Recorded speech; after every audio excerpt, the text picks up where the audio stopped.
Okay, നമുക്കിപ്പം പെസഹ അപ്പം ഉണ്ടാക്കാനായിട്ട് ഏറ്റവും അത്യാവശ്യമായിട്ട് വേണ്ട സാധനങ്ങൾ എന്തൊക്കെയാണ്?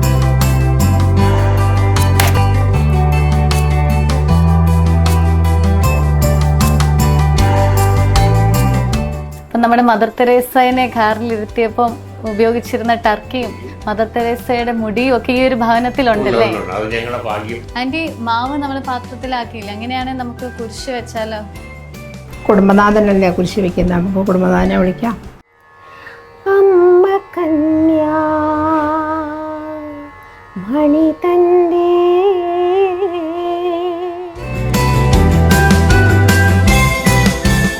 നമ്മുടെ പെസഹ അപ്പവും പെസഹ പാലും ഇവിടെ റെഡി ആയിരിക്കുകയാണ്.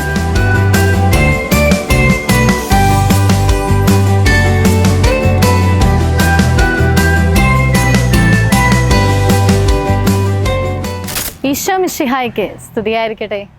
വിശുദ്ധ വാരത്തിലെ പ്രധാന ദിവസങ്ങളിൽ ഒന്നാണ് പെസഹ വ്യാഴം. ഈശോ തൻ്റെ ശിഷ്യന്മാരോടൊത്ത് അവസാനമായി ഭക്ഷിച്ച അത്താഴത്തിൻ്റെ ഓർമ്മ പുതുക്കലാണ് പെസഹ വ്യാഴം. അന്നേ ദിവസം തന്നെയാണ് കൂദാശകളുടെ കൂദാശ എന്നറിയപ്പെടുന്ന വിശുദ്ധ കുർബാനയും സ്ഥാപിതമായത്. അതുകൊണ്ട് തന്നെ ഏറ്റവും വിശുദ്ധിയോടും ഭക്തിയോടും കൂടെ നമ്മൾ ആചരിക്കുന്ന ഒരു ദിവസമാണ് പെസഹ വ്യാഴം.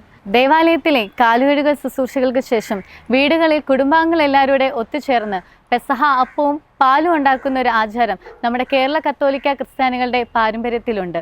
ഗാർഹിക കുർബാന എന്ന പേരിലാണ് നമ്മുടെ പൂർവികർ ഈ പെസഹയെ വിളിച്ചിരുന്നത്. പെസഹയുടെ പ്രാധാന്യം വിളിച്ചോതുന്ന പെസഹ പെരുമ എന്ന ഈ പ്രോഗ്രാമിലേക്ക് ഗുഡ്നസ് ടിവിയുടെ എല്ലാ പ്രേക്ഷകർക്കും ഹൃദ്യമായ സ്വാഗതം.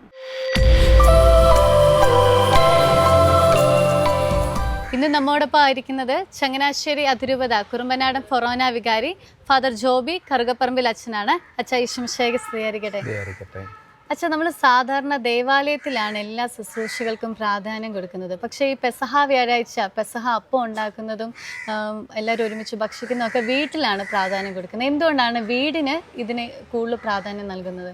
നമ്മൾ ദേവാലയത്തിലെ കാൽകഴുകൽ ശുശ്രൂഷയുടെയും പരിശുദ്ധ കുർബാന സ്ഥാപനത്തിൻ്റെയും ആചരണത്തിൻ്റെ ഒരു തുടർച്ചയാണ് യഥാർത്ഥത്തിൽ ഭവനങ്ങളിലെ ഈ പെസഹ ആചരണം എന്ന് പറയുന്നത്. അപ്പോൾ അവിടെ നമ്മൾ ശ്രദ്ധിക്കേണ്ട ചില പ്രത്യേകതകളുണ്ട്. നമ്മൾ ഈ പെസഹ അപ്പം ഉണ്ടാക്കുന്ന രീതി നമ്മൾ കാണുകയുണ്ടായി. അപ്പോൾ അതിൽ നമ്മൾ ഓശാന ഞായറാഴ്ച നമുക്ക് ലഭിക്കുന്ന ആശീർവദിച്ച കുരുത്തോലയുടെ കഷ്ണങ്ങൾ അതിൽ കുരിശാകൃതിയിൽ അതിൽ നമ്മൾ വയ്ക്കുന്നു. ഒപ്പം തന്നെ അന്നുണ്ടാക്കുന്ന ഇൻട്രിയപ്പം എന്ന് പറയുന്ന ഈ അപ്പത്തോടൊപ്പം നമ്മൾ ഉപയോഗിക്കുന്ന പാല്, അതിലും ആ പാനീയത്തിലും നമ്മൾ കുരുത്തോലയുടെ കഷ്ണങ്ങൾ അതിലും നിക്ഷേപിക്കും. അപ്പോൾ അതിൽ നിന്ന് സൂചിപ്പിക്കുന്നത് ഇതൊരു സാധാരണ അപ്പമല്ല, ഒരു സാധാരണ രീതിയിൽ ഉണ്ടാക്കുന്ന ഒരു പാലോ പാനീയമോ അല്ല, മറിച്ച് ഇതിൽ ഒരു വിശുദ്ധമായിട്ടുള്ള ഒരു വസ്തുവിനെ പോലെ ഇത് കൈകാര്യം ചെയ്യുന്നത്. അതുകൊണ്ട് തന്നെയാണ് ഈ പെസഹായുടെ രാത്രിയിൽ, പെസഹായുടെ ഉച്ച കഴിഞ്ഞ് നമ്മൾ ദേവാലയത്തിലെ ശുശ്രൂഷകൾ കഴിഞ്ഞതിന് ശേഷം വീട്ടിൽ വന്ന് ഒന്നിച്ചുകൂടി അത്താഴം കഴിഞ്ഞ് പെസഹ അപ്പം മുറിച്ച് ഒരുപക്ഷെ ഇതിൽ മിച്ചം വരുന്ന ഭക്ഷണങ്ങൾ പിറ്റേ ദിവസം ഉപവാസമായതിനാൽ ഇത് വീണ്ടും ഉപയോഗിക്കുക സാധ്യമാകാത്ത അവസരത്തിൽ ഇത് സാധാരണ നമ്മൾ ഭക്ഷണപാനീയങ്ങൾ ഉപേക്ഷിക്കുന്നത് പോലെ വേസ്റ്റ് ബോക്സിലോ അല്ലെങ്കിൽ ബിന്നിലോ ഉപേക്ഷിക്കുകയല്ല, മറിച്ച് ഇത് കത്തിച്ച് കളയണം എന്നുള്ളതാണ് നമ്മുടെ പിതാക്കന്മാർ പഠിപ്പിച്ചിരിക്കുന്നത്. അത് കാരണം അത് വിശുദ്ധമായിട്ടുള്ള ഒന്നാണ്.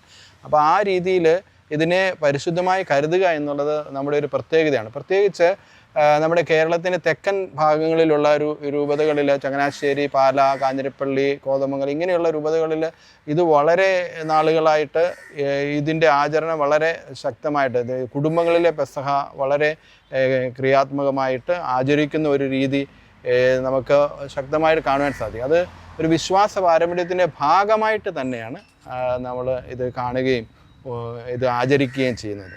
അതുകൊണ്ട് തന്നെ നമുക്കറിയാം, നമ്മുടെ നസ്രാണി പാരമ്പര്യത്തിൻ്റെ ഒരു ഐക്കൺ എന്നതുപോലെ കാണുന്ന നമ്മൾ ഈ പെസഹ ആചരണം നമ്മുടെ കുടുംബങ്ങളിൽ അത് കൂടുതലായിട്ട് നമ്മുടെ സഭയുടെ തലവനും പിതാവുമായ അഭിമന്യമാർ റാഫേൽ തട്ടിൽ പിതാവ് സൂചിപ്പിച്ചിരിക്കുന്നത് പോലെ കുടുംബങ്ങളിലെ പെസഹയുടെ ആചരണം ശക്തിപ്പെടുത്തണം എന്നത് ഒരുപക്ഷെ നമ്മൾ സ്വീകരിച്ചുകൊണ്ട് ഈ കുടുംബങ്ങളിലെ കൂട്ടായ്മയുടെയും സ്നേഹത്തിൻ്റെയും പ്രകടനമായ എല്ലാവരും ഒത്തുചേരുന്ന ഈ പെസഹാചരണം നമ്മുടെ വിശ്വാസത്തെ കൂടുതൽ ബലപ്പെടുത്തുവാനായിട്ടും ശക്തിപ്പെടുത്തുവാനുമുള്ള അവസരമാക്കി മാറ്റുവാൻ സാധിക്കട്ടെ എന്ന് ആശംസിക്കുന്നു. ഏവർക്കും കർത്താവിൻ്റെ ഈ പെസഹായുടെ എല്ലാ അനുഗ്രഹങ്ങളും സ്നേഹപൂർവ്വം നേരുകയും ചെയ്യുന്നു.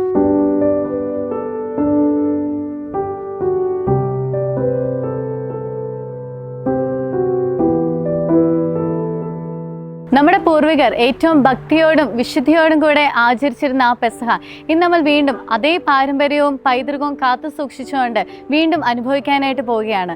ഞാൻ ഇന്നായിരിക്കുന്നത് ചങ്ങനാശ്ശേരി അതിരൂപതയിലെ കുറുമ്പനാടൻ ഫൊറോനയിലുള്ള ആശാരിപ്പറമ്പിൽ ബാബു ജേക്കബിന്റെ ഭവനത്തിലാണ്. നമുക്ക് ഈ ഒരു ക്രൈസ്തവ കുടുംബത്തിലെ ആ ക്രൈസ്തവ പാരമ്പര്യത്തിനനുസരിച്ചുള്ള ആ ഒരു പെസഹ ആചരണം എപ്രകാരമാണെന്ന് കണ്ടു നോക്കാം.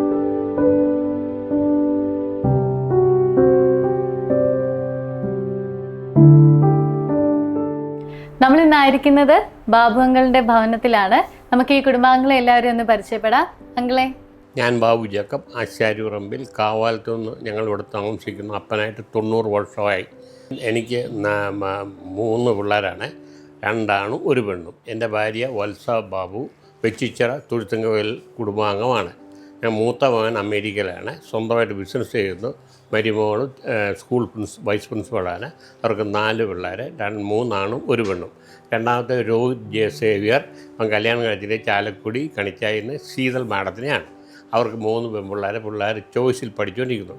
ഇളയ മോൾ ട്രീസ കല്യാണം കഴിഞ്ഞ് ദുബൈയിലാണ്. അവർ മരുമോനും ട്രീസയും ദുബായ് ജോലി ചെയ്യുന്നു. അവർക്ക് 2 പിള്ളേർ, മോനും മോളും. 90 വർഷത്തോളം പാരമ്പര്യമുള്ളൊരു ഭവനത്തിലല്ലേ നമ്മളിപ്പോൾ ആയിരിക്കുന്നത്.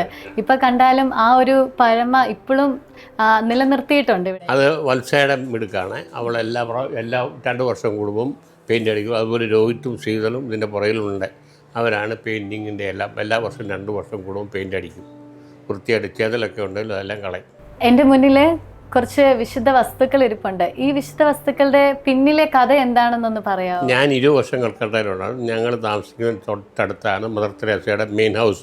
അപ്പോൾ അവിടെ ഞങ്ങളുടെ പള്ളിയിൽ ഇടയ്ക്ക് വരുന്നതാണ്. അപ്പം ഞങ്ങളുടെ പള്ളിയിലെ ജൂബിലിക്ക് അവിടുത്തെ അച്ഛൻ പറഞ്ഞു ബാബുജി ഒന്ന് മദറിനെ കൊണ്ടുവരണമെന്ന്. അങ്ങനെ ഞങ്ങൾ കൊണ്ടുവന്നതാണ്. ഞങ്ങളുമായിട്ട് വളരെ അടുപ്പമാണ്.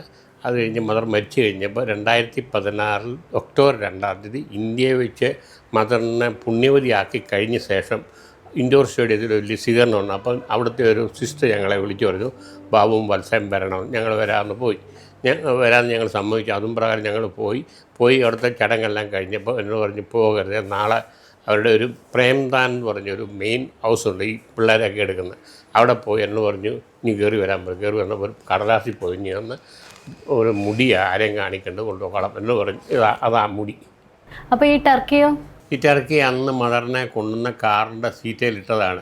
അപ്പോഴേ എനിക്കറിയാമായിരുന്നു മദർ പുണ്യവതിയാകും. അങ്ങനെ എടുത്തേക്കാം. 1990 മേടിച്ച് അന്നത്തെ പരിപാടിക്ക് വേണ്ടി മേടിച്ച ടർക്കിയാണ്. മദർ ഇരുന്ന ടർക്കിയാണ്. ആ കാറയിലുണ്ടാകും ടർക്കിയുടെ ഫോട്ടോ. അപ്പം നമ്മുടെ മദർ തെരേസയെ കാറിലിരുത്തിയപ്പം ഉപയോഗിച്ചിരുന്ന ടർക്കിയും മദർ തെരേസയുടെ മുടിയും ഒക്കെ ഈ ഒരു ഭവനത്തിലുണ്ടല്ലേ? അത് ഞങ്ങളുടെ ഭാഗ്യം. അപ്പൊ ഈ ഒരു ഫ്രെയിമിന്റെ ഇത് എന്താണ് ഇതില് എഴുതിയിരിക്കുന്നത്? ഈ SAL എന്നൊക്കെ എഴുതിയിരിക്കുന്നത് അൽഫോൻസാമ്മ തയ്ച്ച തൂവാലയാണിത്. അപ്പോൾ അമ്മച്ചി അവിടെ പഠിച്ച കാലത്ത് അമ്മച്ചി അൽഫോൻസാമ്മയെ കാണാൻ പോയപ്പം അമ്മച്ചിക്ക് ഗിഫ്റ്റായിട്ട് കൊടുത്തതാണ്. അപ്പം അൽഫോൻസാമ്മ തയ്ച്ച തൂവാലയാണ് ഇതല്ലേ? അപ്പം വളരെ ഭാഗ്യം ലഭിച്ചൊരു കുടുംബാംഗങ്ങളാണ് നിങ്ങൾ. നമ്മുടെ 2 വിശുദ്ധരായ വിശുദ്ധ മദർ തെരേസയുടെയും വിശുദ്ധ അൽഫോൻസാമയുടെയും വിശുദ്ധമായ വസ്തുക്കൾ ഈ ഭവനത്തിൽ എന്നൊരു പ്രതിഷ്ഠയായിട്ട് ഇരിപ്പുണ്ടല്ലേ? അപ്പം നമ്മൾ ഇന്ന് കുടുംബാംഗങ്ങൾ എല്ലാവരും കൂടെ ചേർന്ന് പെസഹ ആഘോഷിക്കാനായിട്ട് പോവാണ് ഈ ഭവനത്തിൽ. ആ പെസഹായ്ക്ക് വേണ്ടിയുള്ള ഒരുക്കങ്ങൾ എപ്രകാരമായിരുന്നു? നമ്മളിപ്പം ഇന്നലെ തന്നെ വീട് മുഴുവൻ തൂത്ത് തുടച്ച് വൃത്തിയാക്കി അതെല്ലാം ക്ലീനാക്കി എല്ലാം. പിന്നെ ഇന്ന് ഉപയോഗിക്കുന്ന പാത്രങ്ങൾ അത് നമ്മൾ ഈ വർഷത്തിലൊന്ന് ഈ പെസഹയ്ക്ക് മാത്രം നമ്മൾ ഉപയോഗിക്കുന്ന പാത്രങ്ങളാണ്. അപ്പോൾ അതെല്ലാം കഴുകി തുടച്ച് ഉണക്കി അതെല്ലാം നമ്മൾ വെച്ചിരിക്കുകയാണ്. ഇനിയിപ്പം നമ്മൾ അപ്പവും പാലും അതിലുണ്ടാക്കണം.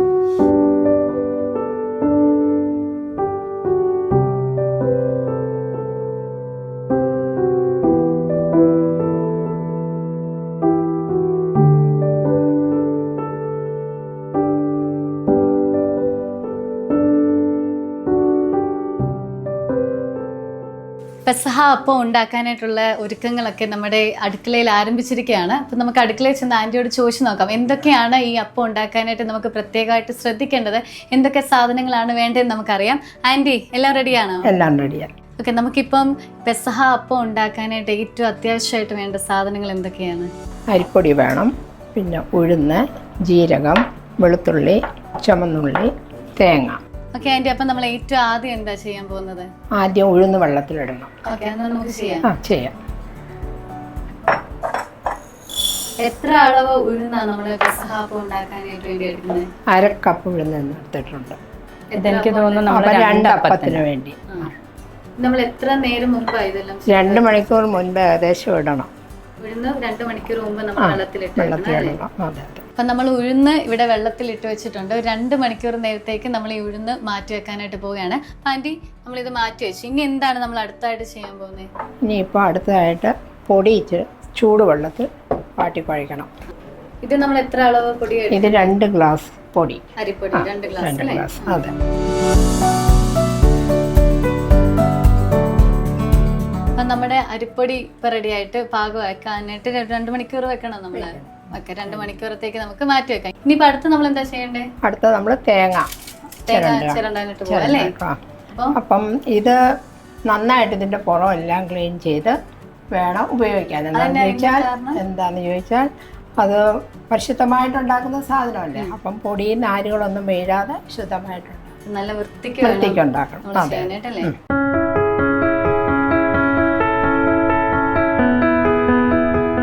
ഇപ്പോൾ അടുക്കളയിൽ നിന്ന് പുറത്ത് വന്നിരിക്കുകയാണ്. ഇപ്പം നമ്മൾ ഓൾറെഡി ആൻറ്റി നമ്മളോട് പറഞ്ഞ പോലെ നമ്മൾ തേങ്ങയുടെ പുറം എല്ലാം ചിരണ്ടി കളയാനായിട്ട് വൃത്തിയാക്കാനായിട്ട് പോവുകയാണ്. അപ്പോൾ ഇപ്പോൾ നമ്മളോട് ഇപ്പോൾ തേങ്ങ ചിരണ്ടി വൃത്തിയാക്കിക്കൊണ്ടിരിക്കുന്നത് നമ്മുടെ ഈ വീട്ടിലെ മോനും ഇപ്പം നമ്മുടെ കൂടെ ചേട്ടൻ്റെ ഭാര്യയുണ്ട്, മക്കളുണ്ട്. അപ്പം നമ്മൾ ഓൾറെഡി നമ്മൾ പറഞ്ഞു അല്ലേ, നമ്മുടെ അപ്പത്തിൽ ഒരു നാര് പോലും വീഴാതിരിക്കാൻ വേണ്ടിയാണ് നമ്മൾ ഈ അത്രയും വൃത്തിയാക്കിക്കൊണ്ടാണ് നമ്മളിപ്പോൾ ഇരിക്കുന്നത് തേങ്ങ. ഇനി നമ്മൾ ചെയ്യാൻ പോകുന്നത് ഈ തേങ്ങ പൊട്ടിക്കാനായിട്ട് പോവുകയാണ്. അപ്പോൾ ചേട്ടാ, തേങ്ങ പൊട്ടിക്കാം നമുക്ക്. ഈ തേങ്ങ പൊട്ടിക്കുന്ന ഈ വെള്ളം പണ്ട് കാലത്തൊക്കെ ഇത് നമ്മുടെ ഓടിൻ്റെ മുകളിലേക്ക് ഒഴിക്കുമായിരുന്നു. കാരണം ഇത് നമ്മൾ ചവിട്ടുന്ന സ്ഥലത്തോ ഒന്നും വരാൻ പാടില്ലാതെ നമ്മൾ പരിശുദ്ധമായ ഒരു സ്ഥലത്താണ് നമ്മൾ എപ്പോഴും അത് ഇടേണ്ടത്. അപ്പം ഇന്നിപ്പം നമ്മളിതിവിടെ കിണറ്റിലോട്ടാണ് നമ്മൾ ഒഴിക്കാൻ പോകുന്നത്.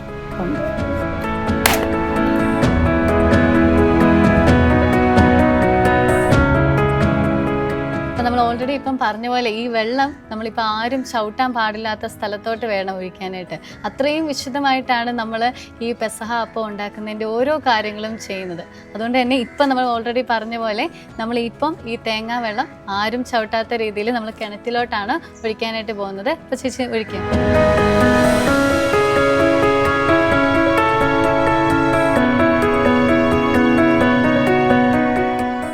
അടുത്തായിട്ട് നമ്മൾ ചെയ്യാൻ പോകുന്നത് തേങ്ങ ചിരണ്ടാനായിട്ട് പോവുകയാണ്. അപ്പോൾ നമ്മളിവിടെ എല്ലാം റെഡിയാക്കി വെച്ചിട്ടുണ്ട്. ആൻറ്റി, എന്തൊക്കെ കാര്യങ്ങളാണ് നമ്മളിപ്പം തേങ്ങ ചിരണ്ടാനായിട്ട് പോകുമ്പോഴത്തേക്കും ശ്രദ്ധിക്കേണ്ടത്? തേങ്ങ ചിരണ്ടുമ്പോഴും പരിശുദ്ധമായിട്ട് ചിരണ്ടാൻ വേണ്ടി ഇല വെച്ച് താഴെ പോകാതിരിക്കാൻ വേണ്ടിയാണ് വലിയ മുറത്തിൽ ഇല വെച്ചിരിക്കുന്നത്. പിന്നെ അത് ചിരണ്ടുന്ന ആൾ സംസാരിക്കാൻ പാടില്ല. പിന്നെ പിള്ളേരൊന്നും വന്ന് കഴിക്കാൻ പാടില്ല. അങ്ങനെയൊക്കെയുള്ള നിയമങ്ങളുണ്ട്. പിന്നെ ഇത് ചിരണ്ടുമ്പം അകത്തെ മാത്രമേ നമ്മൾ അപ്പത്തിന് വേണ്ടി എടുക്കുകയുള്ളൂ. അല്ലെങ്കിൽ ആ ബാക്ക് സൈഡിൽ പുറത്തെ സൈഡിൽ ബ്രൗൺ കളർ വരികയില്ല. അപ്പോൾ അപ്പം ഇച്ചിരി ഡൾ കളറായും. അത് കാരണം അകത്തെ മാത്രമേ ചിരണ്ടി എടുക്കൂ. ഈ തേങ്ങയ്ക്കകത്ത് മുഴുവൻ തേങ്ങയും ചിരണ്ടി എടുക്കുന്നുണ്ട് എന്നിങ്ങനെ കേട്ടിട്ടുണ്ട്. അപ്പം അതെങ്ങനെയാ? അത് മുഴുവൻ ഈ അപ്പത്തിന് വേണ്ടി മുഴുവൻ ചിരണ്ടുകയില്ല. ഉള്ളിലെ വൈറ്റ് മാത്രം മുഴുവൻ ചിരണ്ടും. പിന്നെ ബാക്കിയുള്ളത് പാലിന് വേണ്ടി എടുക്കും. ഒരു തേങ്ങ നമ്മൾ എടുക്കുകയാണെങ്കിൽ അത് മൊത്തത്തിൽ ഇല്ല, പാലിന് ഒരെണ്ണം കൂടെ വേണ്ടി വരും. 2 തേങ്ങ ആ അളവിനുള്ള പാല് വേണം. അപ്പൊ നമുക്ക് എന്നാല് തേങ്ങ ചിരണ്ടി തുടങ്ങാം അല്ലേ ചേച്ചി? ചെയ്യാം.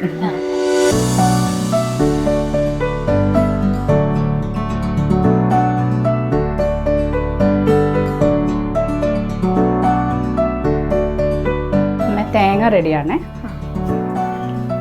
തേങ്ങ ഇനിയിപ്പോൾ നമ്മൾ എന്താ ചെയ്യാൻ പോകുന്നത്? ഇപ്പം തേങ്ങ റെഡിയായി. ഇനി ആദ്യം നമ്മൾ ഉഴുന്നരയ്ക്കുക, അതരച്ചെടുക്കുക. അതിനുശേഷം തേങ്ങയും ജീരകം, വെളുത്തുള്ളി, ചുവന്നുള്ളി എല്ലാം കൂടെ അരയ്ക്കുക. എന്നിട്ട് എല്ലാം കൂടെ മിക്സ് ചെയ്ത് ഉപ്പും ചേർത്ത് മിക്സ് ചെയ്ത് വെക്കുക. റെഡിയായിരിക്കുകയാണ്. 1 മണിക്കൂറിന് ശേഷം പുഴുങ്ങാൻ പറ്റും. ചെയ്യാം.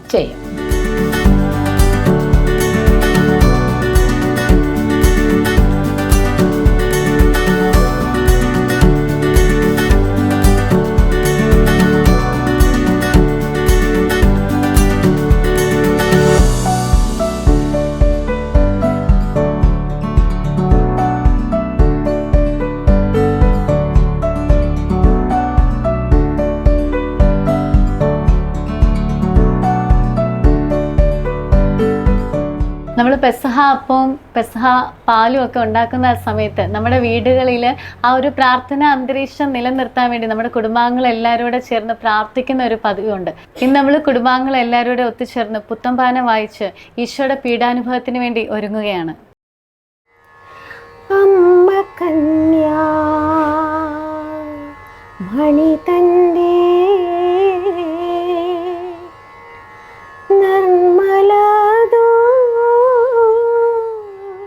ഖങ്ങളിപ്പോൾ നന്മയാലേ മനസ്സുറ്റു കേട്ടുകൊണ്ടാലും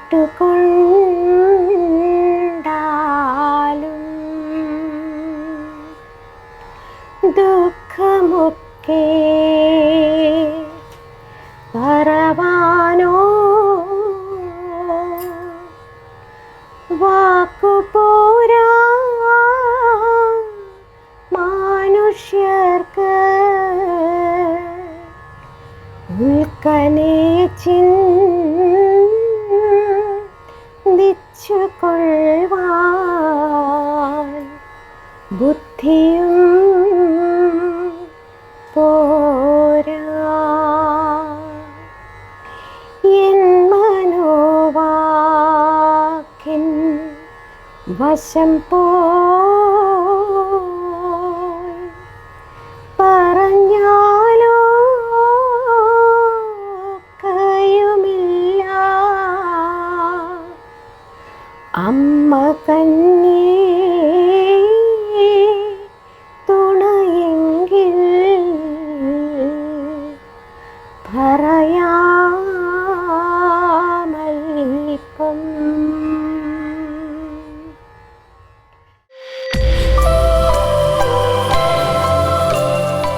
അപ്പം നമ്മൾ റെഡിയാക്കി വെച്ചിരിക്കുന്ന മാവ് ഇനി ഏറ്റവും പ്രധാനപ്പെട്ട ഒരു കർമ്മത്തിലേക്ക് നമ്മൾ കടക്കാനായിട്ട് പോവുകയാണ്. നമ്മൾ കുരിശപ്പം, ഇന്നത്തെ പെസഹ തിരുനാളിൻ്റെ ഏറ്റവും പ്രധാനപ്പെട്ട കുരിശപ്പം ഉണ്ടാക്കാനായിട്ട് നമ്മൾ പോവുകയാണ്. അപ്പം ആൻറ്റി, കുരിശപ്പം ഉണ്ടാക്കാൻ നമുക്ക്.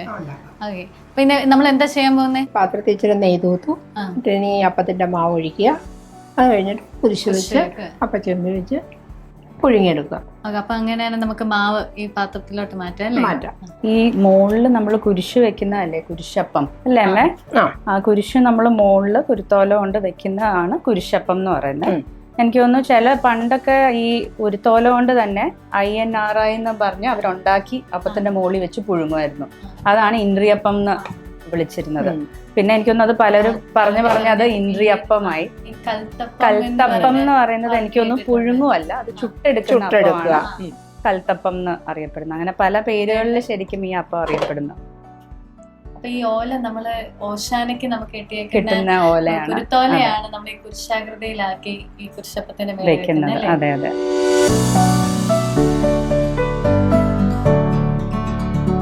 ആന്റി, മാവ് നമ്മൾ പാത്രത്തിലാക്കിയില്ല, അങ്ങനെയാണെങ്കിൽ നമുക്ക് കുരിശ് വെച്ചാലോ?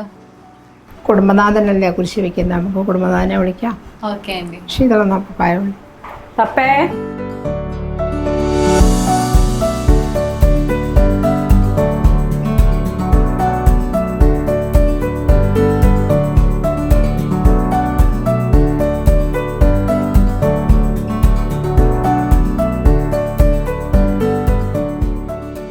നമ്മളിപ്പോൾ ആ കുരിശപ്പം വേവിക്കാനായിട്ട് പോവാം അല്ലേ? ഇപ്പം ഈ കുരിശപ്പത്തിൻ്റെ അകത്ത് നമ്മളിവിടെ കുരിശ് മാത്രമേ വെച്ചിട്ടുള്ളൂ. പക്ഷേ ചില ദേശങ്ങളിലൊക്കെ അവിടെ മഞ്ഞൾ വെക്കുന്ന ഒരു രീതി നമ്മൾ കണ്ടിട്ടുണ്ട്.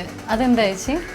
എനിക്ക് തോന്നുന്നു അത് ചിലയിടത്ത് ഒരു മഞ്ഞൾ വെക്കും, ചിലയിടത്ത് 5 മഞ്ഞൾ വെക്കും. അത് ഈശോയുടെ തിരുമുറിവുകളെയാണ് അത് സൂചിപ്പിക്കുന്നത്. അങ്ങനെ പണ്ട കാലത്ത് അങ്ങനെ ചെയ്യുമായിരുന്നു. പക്ഷെ ഇപ്പം നമ്മൾ കുരിശ് മാത്രമാണ് വെക്കുന്നത്. അതെ.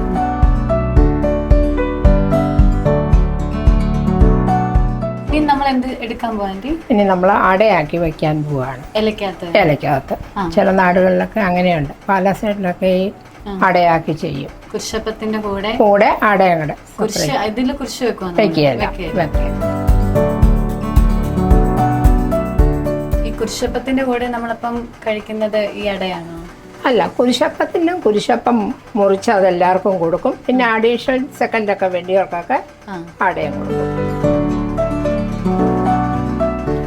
മടക്കുന്നതിന് എന്തെങ്കിലും പ്രത്യേക രീതിയിലാണോ? ഇത് ഈ രീതിയിലാണ് ഇത് മടക്കുന്നത്. പിന്നെ ഇത് ഈ അക്രൈസ്തവരായിട്ടുള്ള ആൾക്കാരൊക്കെ ഉണ്ടല്ലോ, അവർക്ക് വേണ്ടി നമ്മൾ അടുത്ത വീടുകളിലൊക്കെ കൊടുക്കുകയല്ലേ, അപ്പോൾ അവർക്ക് വേണ്ടി നമ്മളിങ്ങനെ ഉണ്ടാക്കി കൊടുക്കും. അപ്പോൾ ഇതിന് ഇതാണ് നമ്മൾ കൊടുക്കുന്നത്. കുരിശപ്പം നമ്മൾ കൊടുക്കാറില്ല. കുരിശപ്പം കൊടുക്കാറില്ല. അഥവാ കൊടുക്കുകയാണെങ്കിൽ തന്നെ കുരിശ് വെക്കാത്ത അപ്പം അങ്ങനെ കൊടുക്കും. ഇതിന് ഇച്ചിരി മിക്സിങ് ഇച്ചിരി വെള്ളം കുറഞ്ഞിരിക്കും. കുരിശപ്പത്തിനെക്കാട്ടിലും ഇച്ചിരി വെള്ളം കുറഞ്ഞു.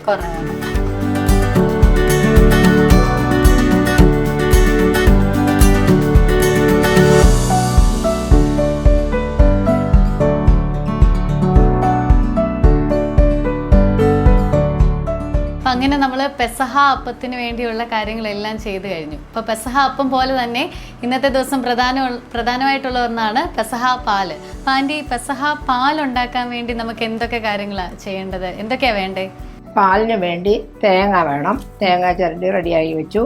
പിന്നെ അതിനു വേണ്ടിയുള്ള മസാലകളുണ്ട്. അതായത് ചുക്ക്, ജീരകം, അരി വറുത്ത് പൊടിക്കും. എല്ലാം കൂടെ മിക്സ് ചെയ്ത് പൊടിച്ച് റെഡിയാക്കി വെച്ചിരിക്കുക. പിന്നെ ശർക്കര പാനിയുണ്ട്, ശർക്കര ഉരുക്കി അരിച്ചെടുത്ത് റെഡിയാക്കി വെച്ചിരിക്കുക. പിന്നെ ഇതെല്ലാം കൂടെ ഇനിയിപ്പോ ഈ തേങ്ങ നമ്മളിത് മിക്സിയിലടിച്ച് പാലെടുക്കണം. ഇതെല്ലാം കൂടെ മിക്സ് ചെയ്ത് ആദ്യമേ തേങ്ങാ പാലെടുത്തതിന് ശേഷം നമ്മൾ ഇതെല്ലാം കൂടെ ശർക്കര പാനിയും ഈ മസാല ഉണ്ടാക്കിയിരിക്കുന്ന എല്ലാം കൂടെ ഒരുമിച്ച് മിക്സ് ചെയ്ത് അല്ലേ? അങ്ങനെയാണ് നമുക്ക് ചെയ്യാം.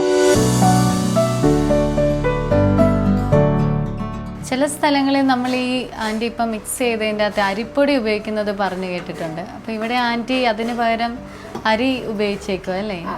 അതെന്തുകൊണ്ടാണ്? ഇത് നല്ല ടേസ്റ്റാണ്.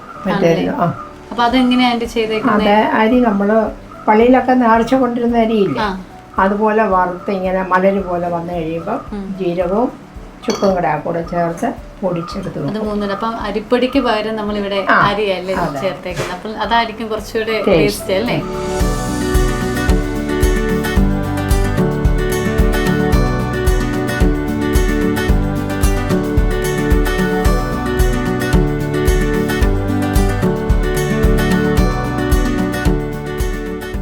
ആൻറ്റി, നമ്മൾ ഈ പെസഹ പാൽ ഉണ്ടാക്കുന്ന ഈ കലത്തിന് എന്തെങ്കിലും പ്രത്യേകതയുണ്ടോ? ഈ കലം സാധാരണ ഈ പാല് ഉണ്ടാക്കാൻ മാത്രമേ എടുക്കാറുള്ളൂ. അത് നമ്മളിങ്ങനെ സൂക്ഷിച്ചു വെച്ചിരിക്കും. വേറെ ഒരു കാര്യത്തിനും എടുക്കുകയല്ല. ഇനിയിപ്പോ അടുത്ത വർഷത്തേക്കായിരിക്കും നമ്മൾ ഈ കലം എടുക്കുന്നത്. ഈ വർഷം ഇതെടുത്ത് വെക്കും നമ്മൾ. അതെ. അപ്പൊ നമ്മളിപ്പം തേങ്ങാപ്പാലെല്ലാം പിരിഞ്ഞു കഴിഞ്ഞല്ലേ? ഇനിയിപ്പോ ഇത് മൊത്തത്തിൽ നമ്മൾ മിക്സ് ചെയ്യാനായിട്ട് പോവാണോ? മൊത്തത്തിൽ മിക്സ് ചെയ്യല. ഈ മൂന്നാം പാലില് ഈ പൊടി കലക്കും.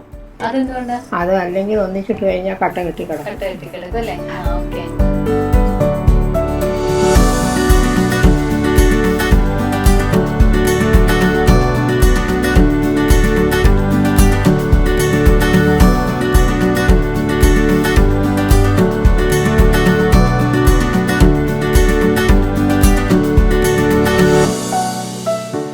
പെസഹ അപ്പം റെഡിയായല്ലേ? റെഡിയായി. അപ്പൊ നമുക്ക് എടുത്ത് മാറ്റി വെക്കാം. എടുത്ത് വയ്ക്കാം.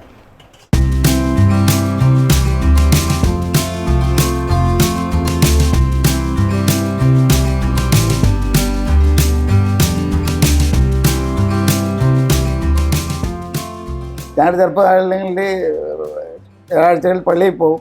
പള്ളിയിൽ പോയിട്ട് പള്ളിയിലെ കർമ്മങ്ങളെല്ലാം കഴിഞ്ഞ് വീട്ടിൽ വന്നിട്ട് പിന്നെ വൈകുന്നേരം 7 മണിക്ക് പ്രാർത്ഥനയില്ലും. പ്രാർത്ഥനയിൽ കഴിഞ്ഞിട്ട് ഗ്രഹനാഥൻ അയച്ചാൻ മേശയ്ക്ക് പ്രധാന സ്ഥലത്തിരുന്നിട്ട് ബാക്കി മക്കളും അമ്മച്ചിയും ഞങ്ങൾ മക്കളെല്ലാം ചുറ്റിയിരിക്കും. അപ്പം പാലും കൊണ്ട് വയ്ക്കും. എന്നിട്ട് പ്രാർത്ഥനയെന്ന് കുരിശ് വരച്ച് ബൈബിൾ വായിച്ചിട്ട് അപ്പം മുറിക്കും. ഏതായാലും മത്സാൻ്റെയും ശീതളും കൂടെ അടുക്കളയിൽ അപ്പമെല്ലാം ഉണ്ടാക്കിക്കൊണ്ടിരിക്കുക. നമുക്ക് ഏതായാലും അപ്പം മുറിക്കാനുള്ള കാര്യങ്ങളൊക്കെ നോക്കാം. പെസഹ അപ്പം ഇവിടെ റെഡിയായി നമ്മൾ മാറ്റി വെച്ചിട്ടുണ്ട്. ഇനി അടുത്തത് പെസഹ പാല് നമ്മൾ ഇനി തിളപ്പിക്കാനായിട്ട് പോവാം അല്ലേ? ഈ കുരിശിനെ നമ്മൾ എന്തിനാ? കുരിശാണ് ഇട്ടേക്കട്ടെ.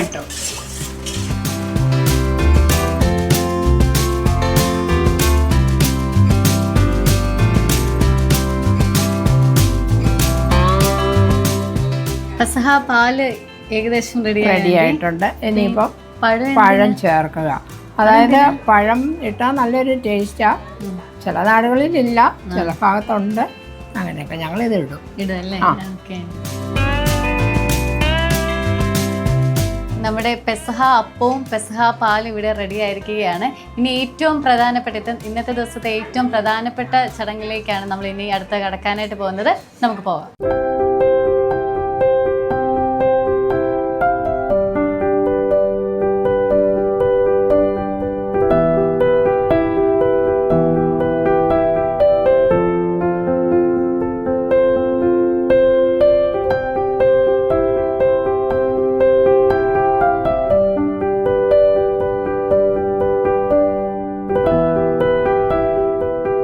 അങ്ങനെ പെസഹ അപ്പവും പെസഹ പാലും എല്ലാം ഒരുക്കി നമ്മുടെ കുടുംബാംഗങ്ങളെല്ലാവരും ഈ മേശയ്ക്ക് ചുറ്റും ഒരുമിച്ച് കൂടി ഈ പെസഹ ആചരിക്കാനായിട്ട് പോവുകയാണ്. പ്രാർത്ഥനയോടെ ഈ ഒരു പെസഹ ആചരണം നമുക്ക് ആരംഭിക്കാം. പുത്രനും പരിശുദ്ധാത്മാവിനും സ്തുതി. അതിലെ പോലെ ഇപ്പോഴേ നീക്കും. ആമേൻ. കർത്താവിൽ നിന്ന് എനിക്ക് ലഭിച്ചതും ഞാൻ നിങ്ങളെ ഫരമേൽപ്പിച്ചതുമായ കാര്യം ഇതാണ്. കർത്താവായ യേശു താൻ ഒറ്റയ്ക്ക് കൊടുക്കപ്പെട്ട രാത്രിയിൽ അപ്പമെടുത്ത് കൃതജ്ഞത അർപ്പിച്ച ശേഷം അത് മുറിച്ചുകൊണ്ട് അരുൾ ചെയ്തു, ഇത് നിങ്ങൾക്ക് വേണ്ടിയുണ്ട്, എൻ്റെ ശരീരമാണ്, എൻ്റെ ഓർമ്മയ്ക്കായി നിങ്ങളിത് ചെയ്യുവിൻ.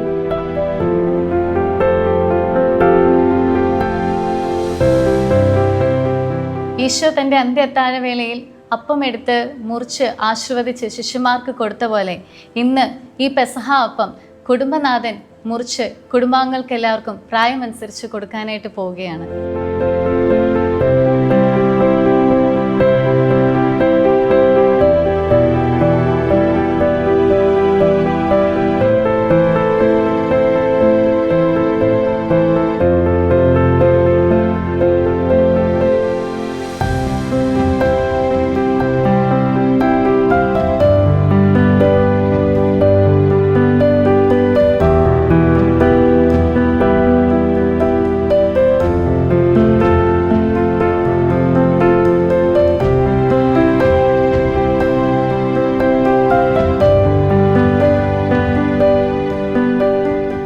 ഈജിപ്തിന്റെ അടിമത്തത്തിൽ നിന്ന് ഇസ്രായേൽ ജനത്തെ ദൈവം മോചിപ്പിച്ചതിൻ്റെ ഓർമ്മയായിട്ട് യഹൂദർ പെസഹ ആചരിച്ചു. ഇന്ന് നമ്മൾ ക്രിസ്തുവിൻ്റെ അന്ത്യ അത്താഴത്തെയും വിശുദ്ധ കുർബാന സ്ഥാപനത്തെയും പീഡാസഹനത്തെയും എല്ലാം സ്മരിച്ചുകൊണ്ട് പെസഹ ആചരിക്കുന്നു. ഈ പുണ്യദിനത്തിൻ്റെ എല്ലാവിധ ആശംസകളും ഏവർക്കും നേരുന്നു. പെസഹ പെരുമ എന്ന ഈ പ്രോഗ്രാം ഇവിടെ പൂർണ്ണമാകുന്നു. എല്ലാവർക്കും നന്ദി.